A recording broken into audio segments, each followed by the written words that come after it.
Ya, bismillahirrahmanirrahim. Assalamualaikum warahmatullahi wabarakatuh.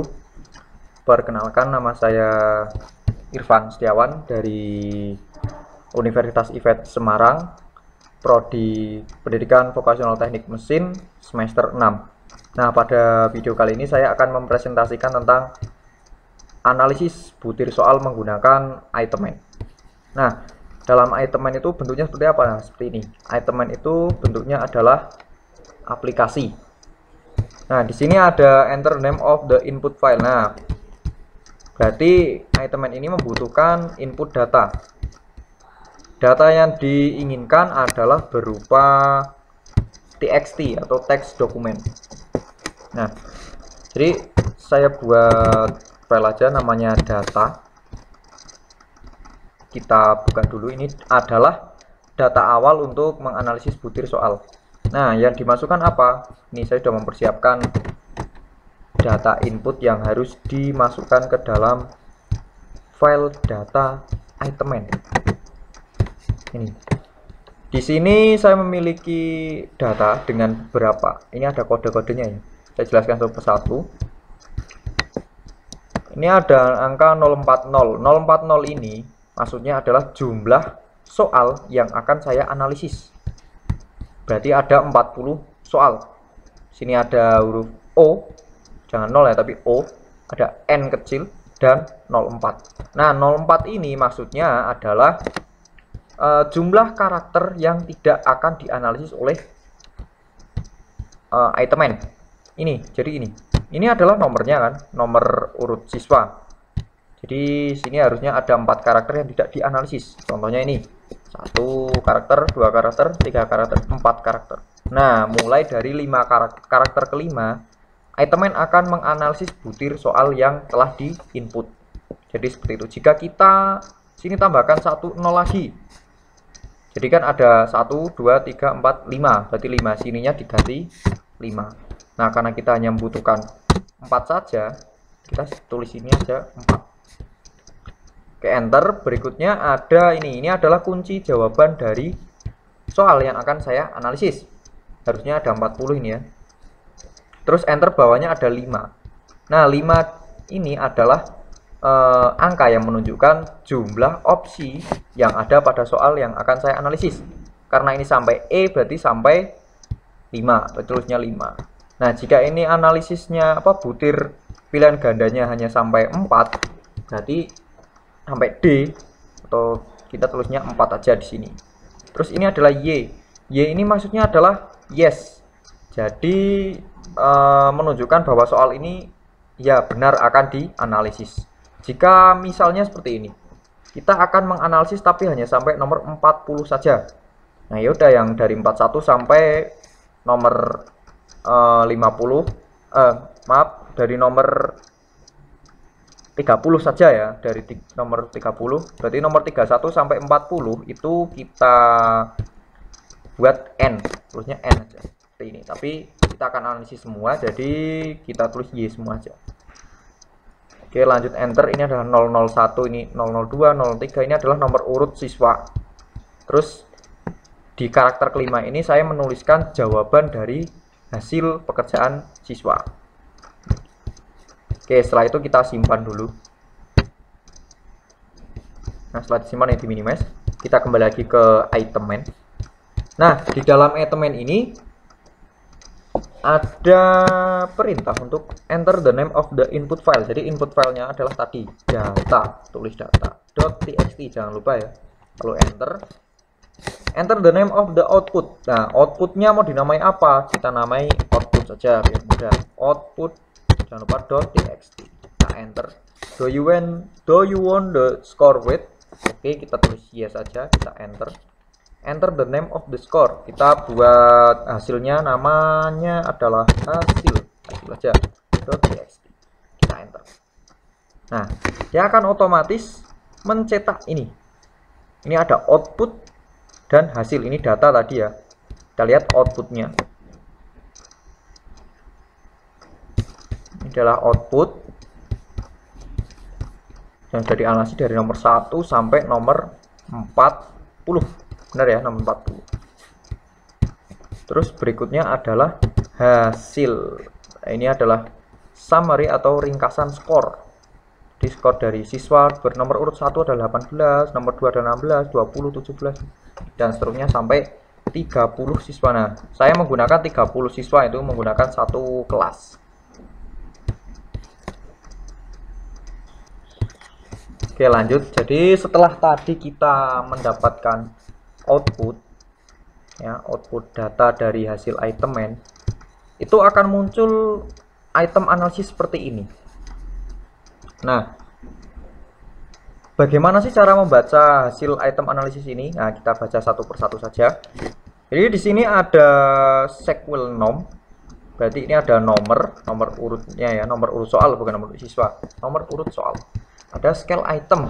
Skala itemnya 0 sampai 1, 0 sampai 2, 0 min 3. Ke bawah. Ada prop correct. Nah, prop correct di sini adalah menunjukkan tingkat kesukaran. Ini kita menggunakan datanya ini ya. Tingkat kesukarannya berapa? Ini menghasilkan 0,367 misalnya pada nomor 1. 0,367. Terus bizernya berapa? Minus 0,025.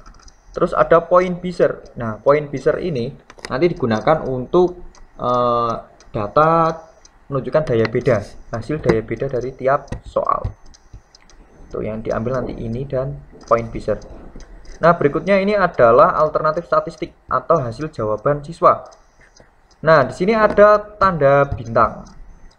Tanda bintang ini maksudnya adalah ini adalah kunci jawaban dari soal yang saya buat.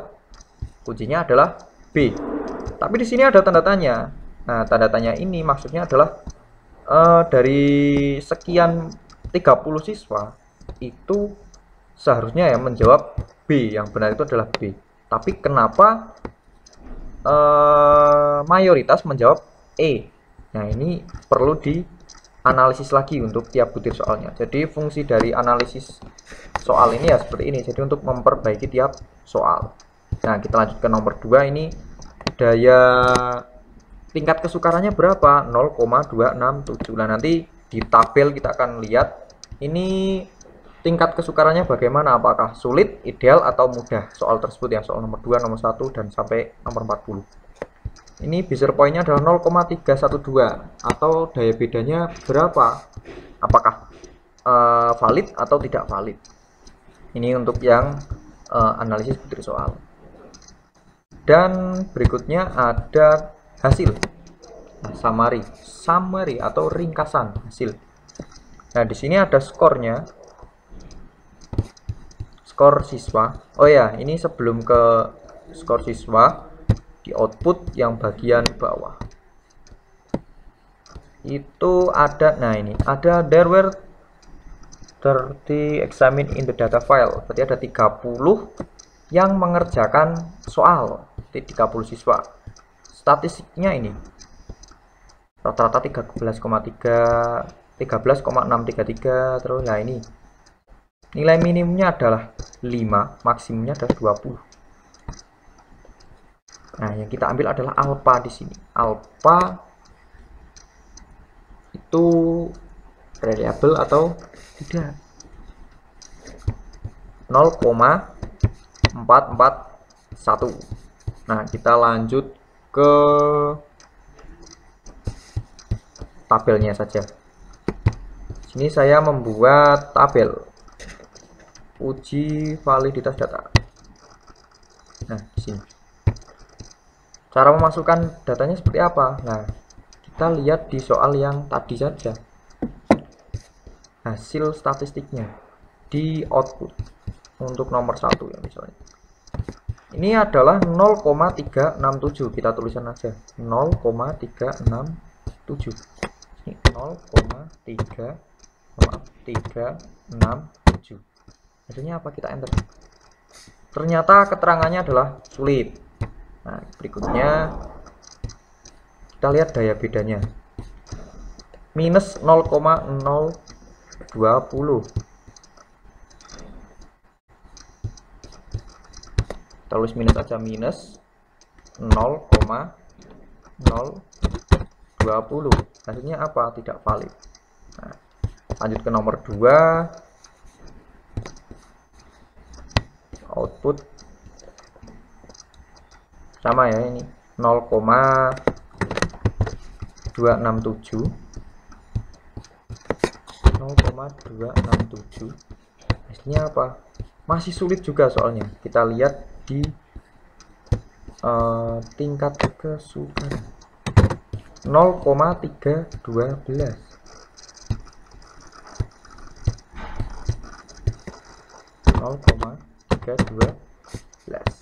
Nah, ini dari bedanya dia valid, tapi tingkat kesukaran soalnya adalah sulit. Jadi ini dari nomor 1 sampai nomor 40 dituliskan semua sampai sini untuk yang tingkat kesukaran dan daya beda. Nah, untuk mengetahui ini sulit atau tidak valid itu bagaimana? Ini saya menggunakan rumus ya. Jika ini C5 berarti adalah hasilnya. Seperti ini ada ringkasannya. Jadi jika hasil itu adalah kurang dari 0 atau lebih dari 0 dan kurang dari 0,4 itu berarti sulit. Intinya kurang dari 0,4 itu sulit. Nah, jika 0,4 atau nilainya ini, nilai hasilnya lebih dari 0,4 dan kurang dari 0,7 itu ideal. Misalnya sini, nomor 3 itu 0,65. Maka hasilnya dia ideal. Seperti itu. Jika sini nilainya adalah 1 adalah 1,2.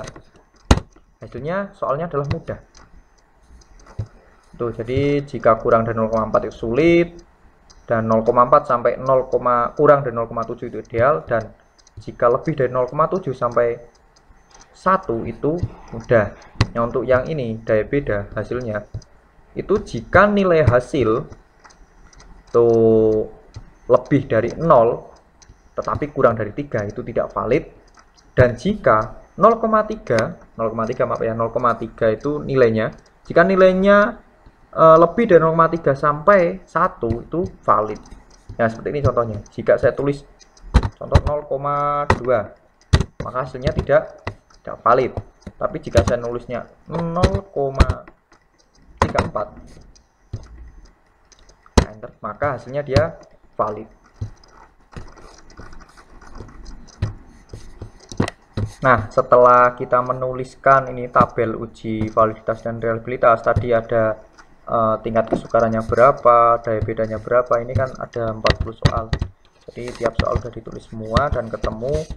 Ini nomor 1 soalnya termasuk sulit, nomor 4 itu ideal, dan nomor 7 itu mudah dengan nilai tingkat kesukarannya adalah 1, tapi daya bedanya itu minus 0,9, jadi dia tidak valid. Nah, dari mana? Dari ini. Jika dia nilainya kurang dari 0,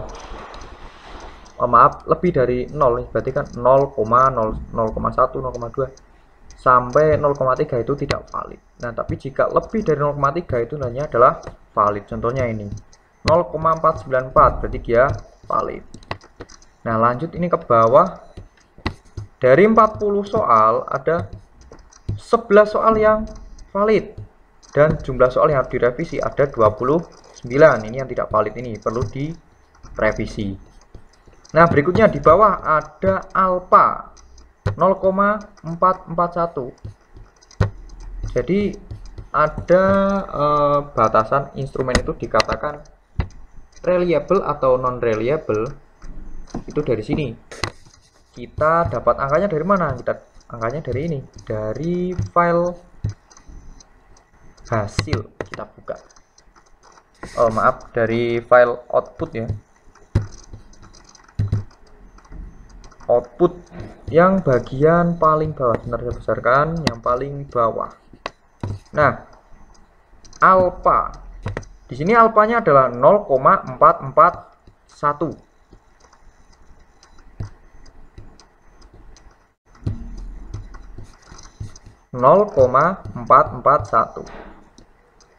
Berarti ini adalah dalam kategori non reliable atau tidak reliable. Reliabilitasnya itu tidak memenuhi syarat. Jadi suatu instrumen itu dikatakan reliable jika nilai Cronbet alpha-nya itu lebih dari 0,6. Nah, ini ada dasarnya ya, ada rumusnya, itu nilai Cronbet alpha harus lebih dari 0,6 agar bisa dikatakan reliable. Tapi dalam analisis soal ini nilainya adalah 0,441, berarti dia dikatakan non reliable. Nah, seperti itu untuk penggunaan item 3 sebagai aplikasi untuk menganalisis setiap butir soal. Semoga bermanfaat. Terima kasih sebelumnya. Wassalamualaikum warahmatullahi wabarakatuh.